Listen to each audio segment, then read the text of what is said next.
오늘은 종려 주일입니다. 예수님께서 예루살렘에 입성하실 때 많은 무리들이 종려나무 가지를 흔들며 환호하였던 것을 기념하는 주일입니다. 오늘 종려 주일은 예수님께서 마지막 생애 일주일을 고난받으심을 알리는 역할을 하고요. 또한 이 고난주간 후에 있을 부활주일을 준비하는 주일이 종려주일입니다.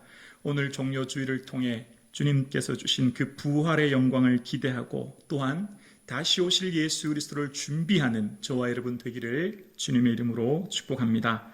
오늘 본문 1절을 보면 1절입니다. 그들이 예루살렘에 가까이 가서 감람산 밭백에 이르렀을 때에 예수께서 두 제자를 보내시며 라고 이야기합니다. 오늘 본문을 보면 본문에는 예수님의 마음이 전혀 등장하지 않습니다. 그런데 본문을 곰곰이 다시 한번 묵상하면 그리고 앞에 있는 본문의 말씀과 오늘 본문을 같이 연속해서 묵상하면 예수님의 마음을 엿볼 수가 있습니다. 예루살렘은 어떤 곳이었습니까? 예루살렘은 정치, 경제, 종교의 중심지였습니다. 많은 사람들은 예루살렘에 살고 싶은 도시가 예루살렘이었고 예루살렘은 아주 특별한 장소였습니다. 그런데 예수님께서는 지금 예루살렘에 왜 올라가실까요? 예루살렘에 올라가시는 이유는 사람들에게 영향력을 미치고 인기를 끌어서 예수님께서 더 유명해지기 위해 가시는 게 결코 아닙니다. 지금 예수님께서 예루살렘에 가까이 가시사 감람산 밭백에 이르렀을 때 지금 이 상황은 본문에는 전혀 등장하지 않지만 예수님의 마음을 알 수 있습니다. 어떻게 알 수 있을까요? 지금 이 예루살렘에 올라가실 때 상황을 이 앞단락을 통해서 알 수 있는데요.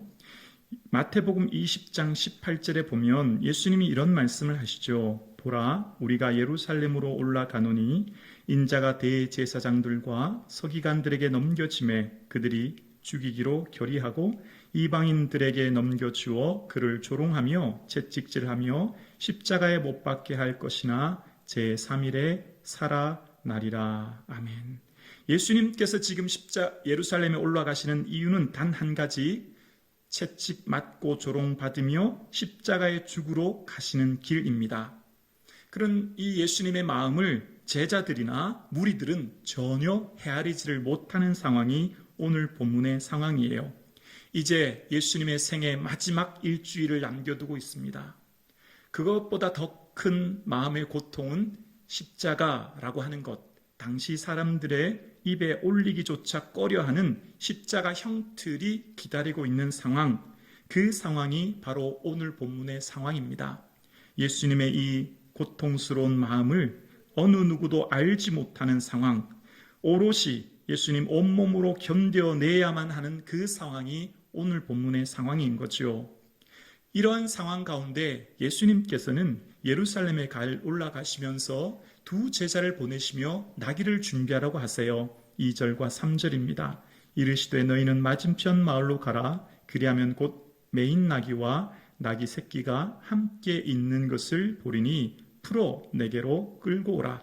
만일 누가 무슨 말을 하거든 주가 쓰시겠다 하라. 그리하면 즉시 보내리라 하시니. 예수님께서는 나귀를 준비하게 하십니다. 그런데 오늘 본문에 보면 이 나귀를 끌고 오라고 하실 때 뭐라고 하시냐면 주가 쓰시겠다 하라라고 하래요. 그렇게 하면 즉시 보낸대요. 여러분 한번 생각해 보실래요? 이때 당시 나귀는 중요한 이동 도구였습니다. 사람이 타기도 하고 짐을 싣기도 하는, 오늘날로 말하면 무슨 자동차 이런 격으로 생각해도 될 거예요. 그만큼 가치 있는 가축이에요. 근데 누가 만약에 내 가축을 끌고 가면 지금 당신 뭐 하는 겁니까? 왜 남의 짐승을 끌고 가려 합니까? 이런 말 하는 게 당연하지 않겠습니까? 그런데 예수님께서는 주가 쓰시겠다라고 하면 보낸다라고 말씀하셨고, 실제 마가복음 동행 본문에 보면 예수께서 이르신 말대로 한데 이에 허락한지라라고 이야기합니다. 왠지 주인이 아무 말 하지 않고 그냥 순순히 주는 본문이 나와요. 그리고 그 이유에 대해서는 전혀 등장하지 않습니다. 그래서 오늘 본문을 다시 한번 조용히 한번 묵상해 보면 예수님께서 뭐라고 하셨냐면 주가 쓰시겠다 하라 이렇게 말씀하셨어요. 주라고 하는데 오늘날 배경과 달리 이때 당시 사람들이 주라고 하는 개념은 우리보다 훨씬 더 피부로 와닿는 개념이었는데요. 뭐냐면 이때 당시에는 집안에 종이 있었거든요. 종이 주인에게 하는 말이 주입니다. 종이 그 집에서 일하는 하인이 주인에게 하는 말이 주인님이라는 표현으로 큐리오스라는 말을 써요. 그러니까 종은 모든 생사 여탈권이 주인에게 있죠. 어떤 것도 소유할 수 없고 어떤 의사결정도 할 수 없고 모든 것들은 다 주인이 명령에 의해서만 움직이죠. 또한 주라고 하는 것은 이때 당시에 살고 있는 사람들이 흔히 황제에게 하는 말이었어요. 황제가 큐리오스라고 하는 황제는 한 나라를 통치하고 그 통치하는 사람들이 그 백성들이 황제를 향해 주여라고 이야기합니다. 그러니까 지금 이 주라고 하는 말은 모든 소유권, 모든 결정권, 모든 것들이 나에게 있지 않고 주인에게 있습니다라는 표현이에요. 그러니까 지금 예수님께서 하신 이 말씀대로 주인이 쓰겠다고 하면 종은 당연히 순순히 내어줄 수밖에 없는 것을 말하고 있죠. 사랑하는 성도님, 여러분의 삶 가운데 예수님이 여러분의 인생의 주인님이 될 수 있기를, 주가 될 수 있기를 주의 이름으로 축원합니다.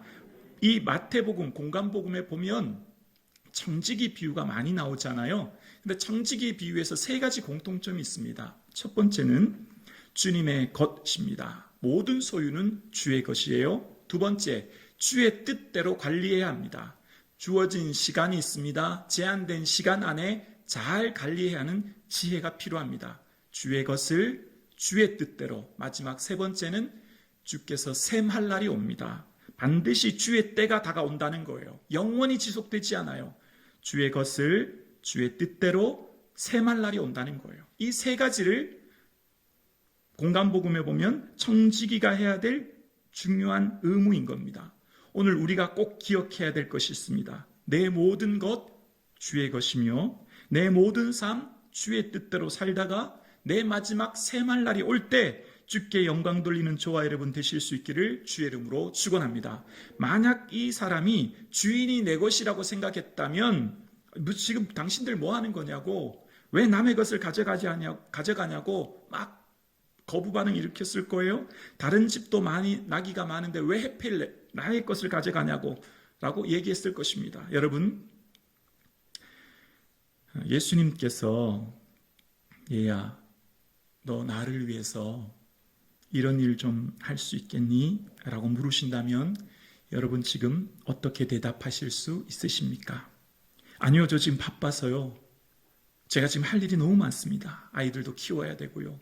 제가 할 일이 너무 많습니다. 아니요, 저 지금 할 일도 많고 많은 사람이 있는데 왜 하필 저를 부르셔서 저에게 그 일을 하려고 하십니까?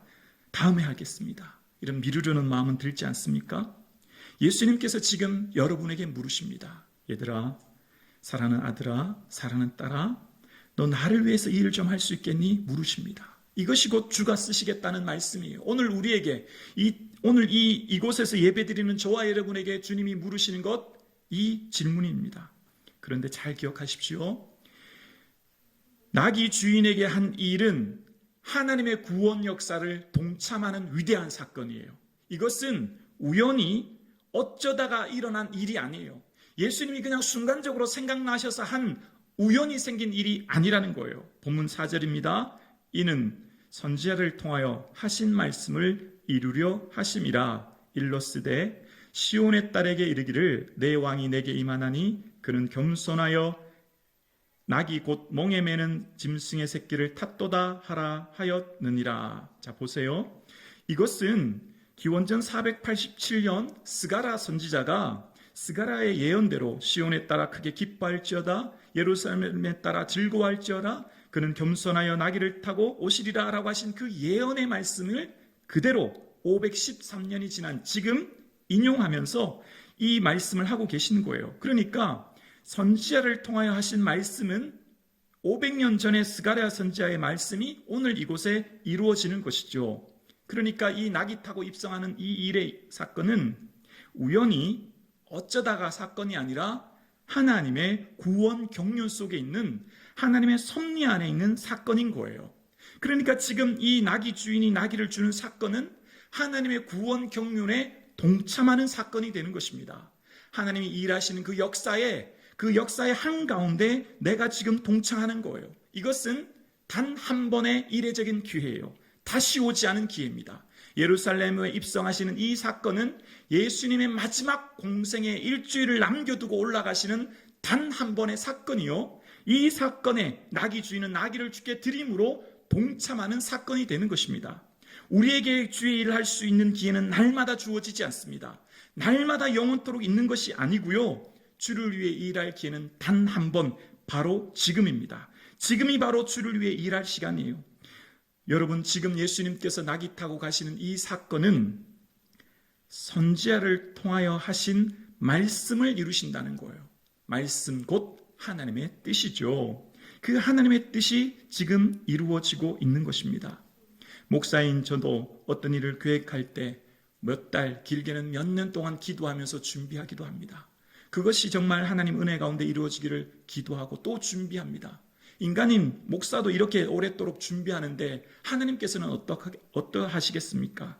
하나님의 구원하심과 그 준비는 이미 500년 전 스가랴 선지자의 예언을 오늘 이곳에 이루시고 그 일에 동참하게끔 말씀하셔서 그 나귀를 사용하시는 사건이 기록되어 있는 것입니다. 기회를 잡아야 합니다. 주를 위해 일할 기회는 영원히 있는 것이 아닙니다. 나의 삶 주의 것이요, 나의 삶이 주의 뜻대로 또 새말 날이 있음을 기억하는 인생, 그 청지기 의식이 있는 사람만 주의 일에 동참할 수 있는 것이죠. 그래서 백성들이 오늘 6절과 9절에 이렇게 고백합니다. 6절입니다. 제자들이 가서 예수께서 명하신 대로 하여 나귀와 나귀 새끼를 끌고 와서 자기들의 겉옷을 그 위에 얹음에 예수께서 그 위에 타시니 무리의 대다수는 그들의 겉옷을 길에 펴고 다른 이들은 나뭇가지를 베어 길에 펴고 9절 함께요.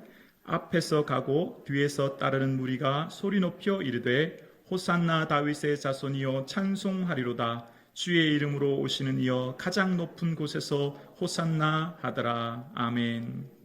호산나라고 하는 것은 지금 구원하소서라고 하는 말이고요. 이것은 시편 118편 25절에 여호와여 구원하니 이제 구원하옵소서라고 하는 말에서 유래된 말입니다. 그러니까 지금 온 백성들은 예수님을 왕으로 고백해요. 왜 왕으로 고백할까요?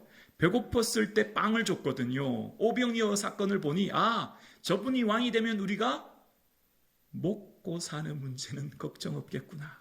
또 병들었을 때 고쳐줬거든요. 저분이 왕이 되면 우리의 모든 질병을 치유해 주시는 능력 있는 분이구나.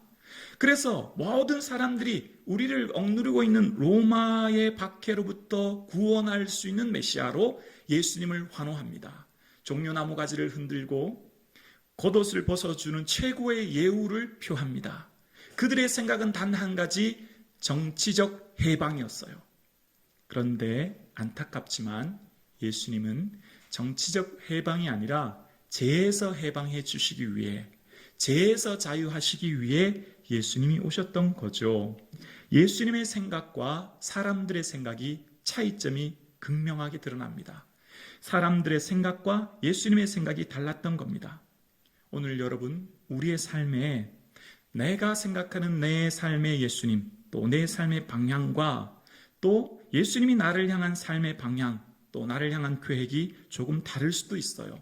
우리가 여러분 신앙생활 할 때 생각하지도 못한 어려움과 문제가 생기면 우리는 어떡할까요? 원망합니다. 불평해요.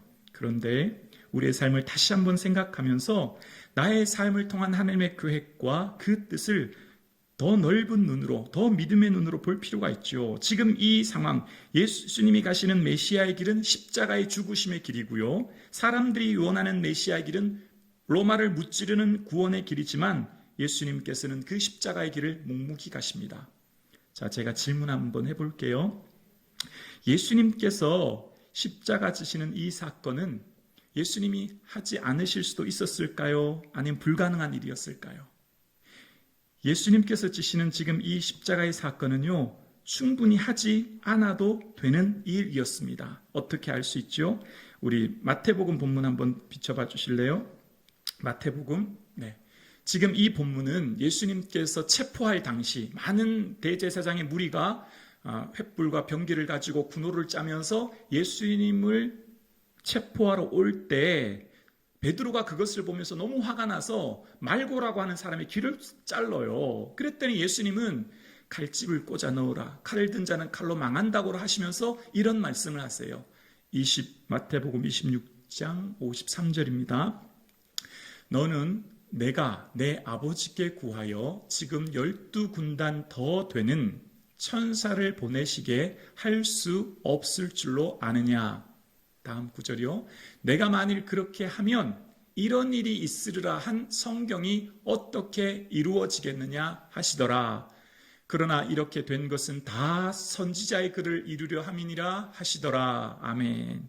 자, 지금 예수님께서 뭐라고 하셨냐면 제사장의 무리들이 칼과 뭉치를 가지고 예수님을 체포하러 올 때 베드로가 어떻게 예수님을 그렇게 할 수 있냐고 말고의 길을 자르는 순간 예수님은 고쳐주시면서 베드로야, 그리고 제자들에게 말씀하시죠. 내가 지금 하늘에서 12군단 되는 천사들을 불러내릴 수 있다는 거예요.